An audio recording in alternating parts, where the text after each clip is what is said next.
बहुत समय पहले की बात है। बिलासपुर में दो भाई रहते थे, गंगू और मंगू।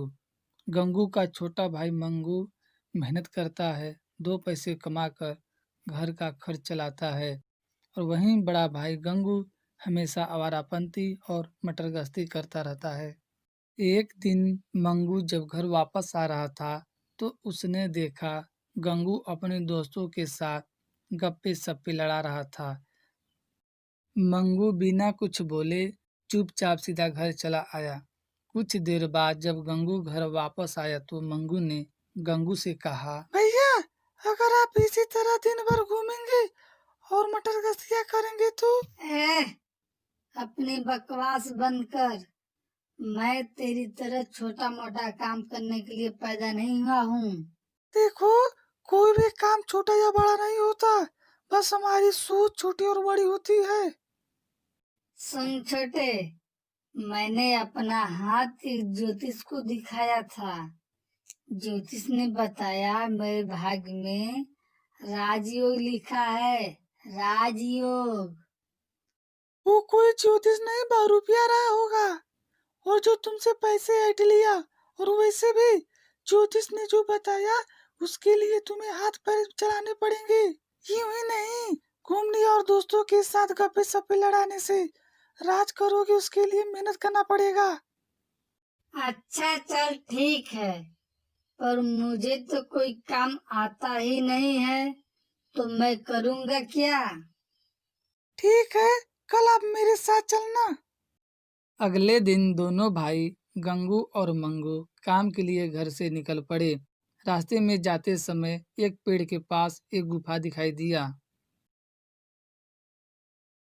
सुन छोटे, कल तक यहाँ तो कोई गुफा नहीं था। आज अचानक इतना बड़ा गुफा कहाँ से आ गया? हाँ, कल तक तो नहीं था, लेकिन आज ये कहाँ से आ गया? चल छोटे, पास से जाकर देखते हैं।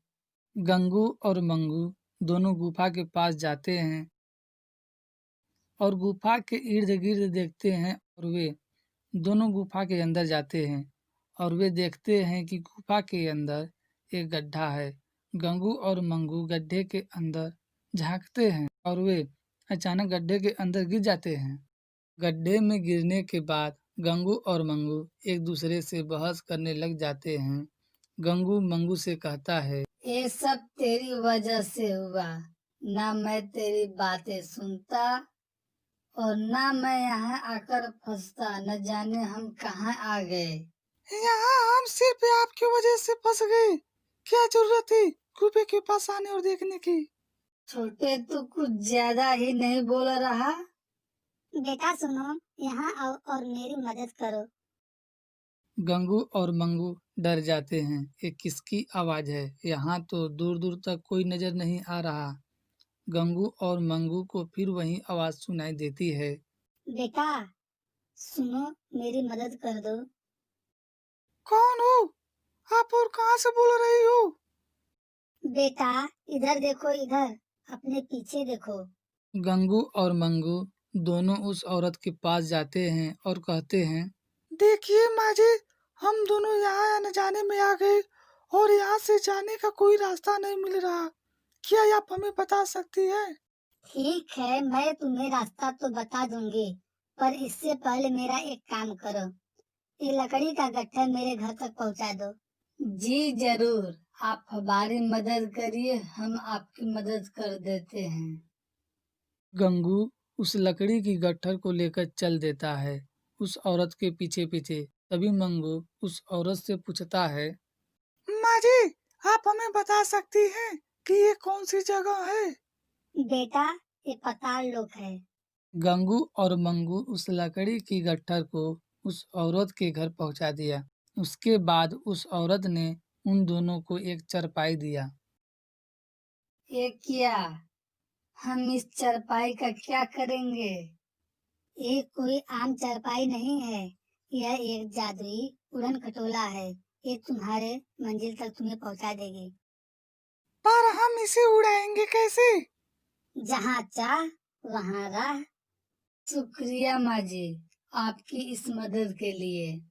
हम आपका हमेशा आभारी रहेंगे। फिर वे दोनों उस चारपाई यानी उस उड़न खटोला पर बैठकर अपने घर वापस आ गए।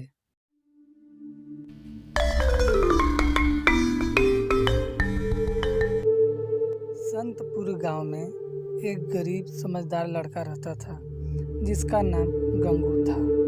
गंगू अपनी माँ के साथ गांव के आखिरी छोर पर एक छोटी सी झोपड़ी में रहता था। हालांकि उसके साथ चाचा थे और सातों बेहद अमीर भी थे।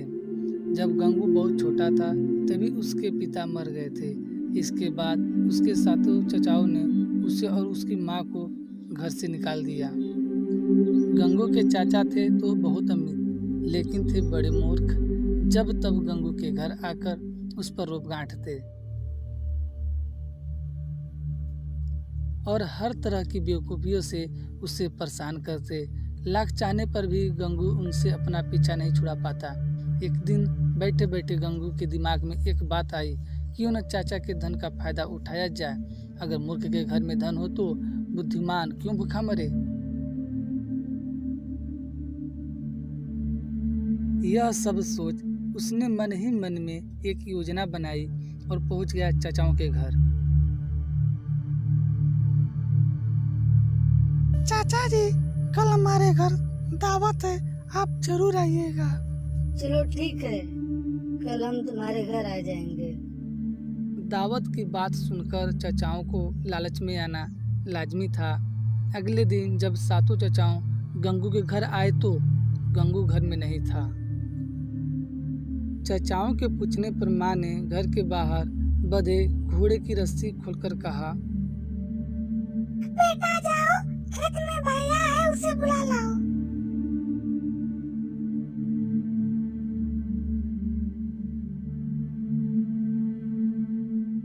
चाचा तो यह बात सुनकर हैरान रह गए, क्या घोड़ा यह काम कर सकता है। दरअसल बात कुछ और ही थी। मंगू अगली गली में खड़ा था। जैसे उसने घोड़े को जाता देखा, उसे रोककर उस पर बैठकर घर वापस आ गया। चचाओं ने जब गंगू को वापस लौटते देखा तो उनका मुंह फटा का फटा रह गया। उन्होंने गंगू से कहा कि उन्हें 10,000 असरफियों में घोड़ा बेच दे, लेकिन गंगू कहाँ मानने वाला था। उसने 20,000 असरफियों की मांग रखी। भला मरियल घोड़े का 20,000 असरफियाँ कौन देगा। आखिरकार 15,000 असरफियों पर मामला तय हो गया। इसके बाद बिना दावत खाए घर से निकल पड़े। घर जाकर गंगू के बड़े चाचा ने घोड़े से कहा, जा बेटा, खेतों में किसी नौकर को बुला ला। इसके बाद उन्होंने घोड़े को हाँक दिया। बस घोड़ा भागा तो भागता ही चला गया। बहुत देर तक घोड़ा जब लौटकर नहीं आया तो वे सब उसे खोजने निकले, पर वहां तो 9-2-11 हो गया।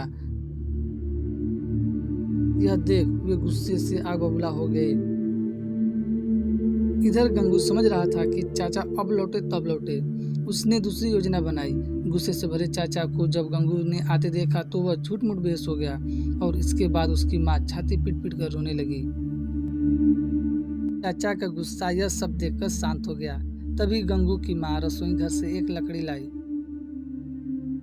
और गंगू को सुंघाने लगी। लकड़ी सुंघाते ही गंगू होश में आ गया। चाचा ने जब यह कारामाती लकड़ी देखी तो उनका मन फिर से ललच गया। उन्होंने गंगू से दोबारा सौदा किया और मामला फिर 15,000 असरफियों में तय हो गया।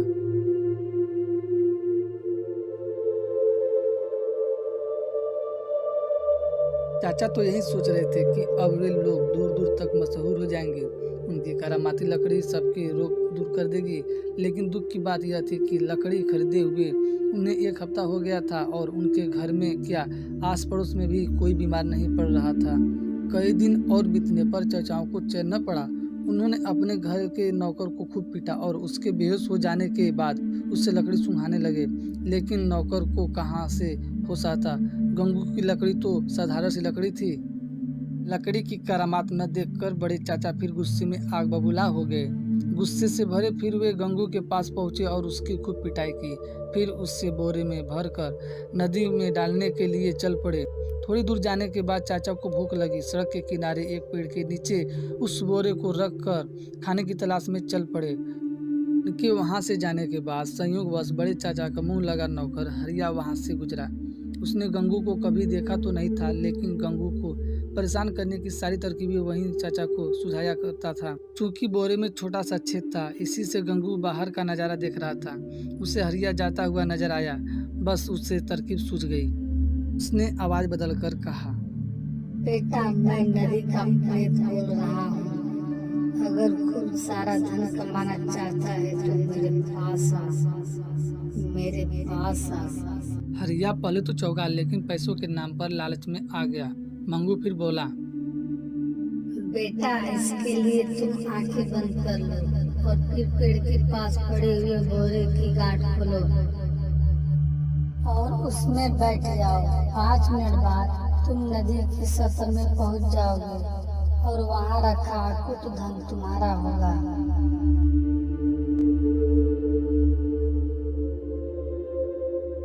हरिया ने ठीक वैसा ही किया। मंगू तो पहले घर वापस आ गया और बड़े चाचा ने बोरे को नदी में फेंक दिया। हरिया इस दौरान न तो चिल्लाया न ही कुछ बोला, उसे तो पैसे चाहिए थे। मंगू ने दुष्ट चचाओं से खुद को बचा लिया और घर वापस आ गया।